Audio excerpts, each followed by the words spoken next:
बिहार में कोसी एक बार फिर डराने लगी है। ये शब्द इसलिए क्योंकि कोसी अलार्मिंग सिचुएशन में है और सीधी तस्वीर ये आपको नजर आ रही है। कोसी जिसकी धार आप देख सकते हैं बेहद तेज है और सामने जो आपको नजर आ रहा होगा वो नेपाल है, यानी मैं नेपाल इंडिया के बिल्कुल बॉर्डर के पास मौजूद हूँ।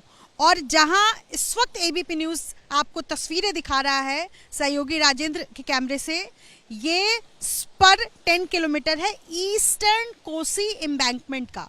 अब थोड़ा सा इस तरफ दाईं तरफ में आपको मैं दिखाऊंगी, ये जो आपको नजर आ रहा है कांटेदार, इसको पॉर्क्यूपाइन कहते हैं।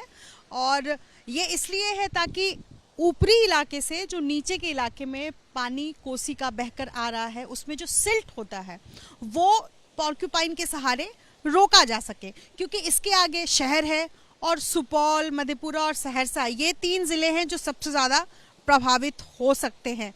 यही वजह है कि ये जो आपको वेग धारा नज़र आ रही है, इस धारा को रोकने के लिए, यूँ कह लीजिए कि सिल्ट को रोकने के लिए पॉर्क्यूपाइन का इस्तेमाल किया जाता है। अब मैं आपको बता दूं कि कल से आज तक में, यानी बीते दिन की मैं बात करूं तो 3,97,000 क्यूसेक पानी रिलीज किया गया है कोसी नेपाल की तरफ से। और यही वजह है कि वो जो 3,97,000 क्यूसेक पानी रिलीज किया गया वो उस पानी को इस वक्त आप देख रहे हैं। मेरे साथ यहाँ स्पॉट पर मौजूद चीफ इंजीनियर वरुण कुमार है। सर, आपकी भाषा में मैं कहूँ तो 3,97,000 पानी अलार्मिंग सिचुएशन है, ये क्या है? हाँ बिल्कुल, ये हम लोग कहते हैं कि जैसे जैसे पानी राइज करता है, जैसे ये 1,05,000 के बाद ऊपर पानी राइज करने लगा और बहुत तेज़ी से राइज किया, क्योंकि ऊपर जो कैचमेंट हमारा बैराज क्षेत्र होता है, इसके बैराज के अपर स्ट्रीम में उसमें भारी बारिश हो रही थी। उसके कारण ये बढ़ते बढ़ते ये 3,97,715 क्यूसेक तक चला गया। उसके बाद हम लोग काफ़ी सारे स्तर पे हम लोग काफ़ी तैनात थे। हमारे जितने भी ऑफिसर थे, विभाग के दिशा निर्देश के आलोक में हम लोग पूरे रात यहाँ पे लगे रहे तटबंध पर और बैराज पर, ताकि कोई किसी तरह कोई प्रॉब्लम नहीं हो और उतना हैवी डिस्चार्ज जो है वो सेफली हम लोग यहाँ से पास करवा सकें। इसमें हम लोग सारे इंजीनियर्स, जूनियर इंजीनियर से लेके मुख्य अभियंता प्रमुख महोदय, विभाग के जो एसीएस महोदय होते हैं, सब लोग हम लोग जुटे हुए थे। और स्थिति ये हुआ कि हम लोग इसमें बहुत हद तक सफल हुए हैं और अब ये डिक्रीजिंग में जा रहा है। अब ये फॉल कर रहा है, वाटर का जो डिस्चार्ज जो है वो फॉल करते हुए क्रम में है। और अभी 1,79,000 है ना के आस क्यूसेक पानी 12 बजे रिलीज हुआ है। तो ये एक एवरेज है, लेकिन चूंकि अभी भी लगातार हमेशा ये 1.5 लाख के ऊपर है, तो इसके लिए हम लोग सब एकदम यहाँ पे मुस्तैद हैं, या सब लोग अलर्ट हैं। हमारे जेई, हमारे एई सब अपने अपने स्पर पे, अपने एम्बैंकमेंट पे लगातार वो पेट्रोलिंग कर रहे हैं थोड़ी बहुत, हाँ, ताकि किसी भी तरह का कोई प्रॉब्लम नहीं हो। अब मेरा सवाल है कि जब हम आम भाषा में कहते हैं कि नेपाल ने अपने सारे बराज के गेट्स खोल दिए तो उसमें खतरा हो सकता है, क्या ये हर साल ही गेट्स खुलते हैं? क्योंकि टोटल 56 गेट्स हैं अगर मैं गलत नहीं हूँ तो। ऐसा है, गेट ऑपरेशन का अपना एक मैनुअल है और उस मैनुअल में कितना गेट खुलेगा, कौन कौन सा गेट खुलेगा, वो सब जिक्र है।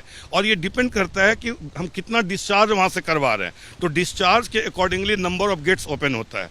तो स्वाभाविक एक लिमिट है कि इतना डिस्चार्ज के बाद हम लोग 56 के 56 गेट खोल देते हैं, तो उसी को हम लोग बोलते हैं कि 56 गेट सब खोल दिया गया। लेकिन हम लोग को पता है कि इतना डिस्चार्ज होगा तो हम लोग गेट को ओपन करेंगे। विभाग से हम लोग को परमिशन उसके लिए मिला हुआ रहता है, वो SOP को फॉलो करने का, और उसी के आलोक में काम करते हैं। बहुत इसके लिए अलार्मिंग तो हम लोग तो पानी के साथ हम लोग यहाँ पे ये कर रहे हैं, तो स्वाभाविक है कि हमेशा हम लोग मुस्तैद हैं। Every time we are on alarm.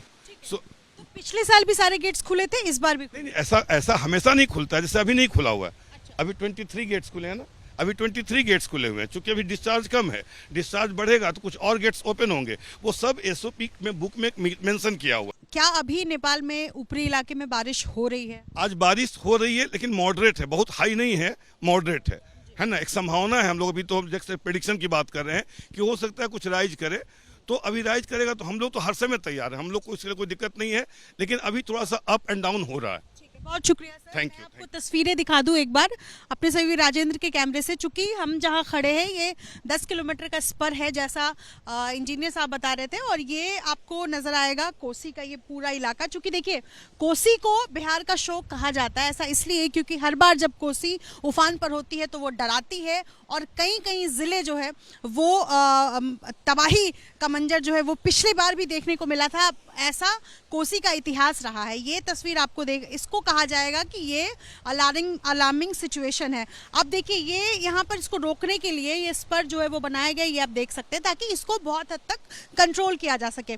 इस पूरे इलाके में सिर्फ और सिर्फ आपको पानी नजर आ रहा होगा। नेपाल ठीक उस इलाके में है। ये जो आपको दिख रहा है ये नेपाल का बॉर्डर है। थोड़ी दूरी पर कोसी बराज है।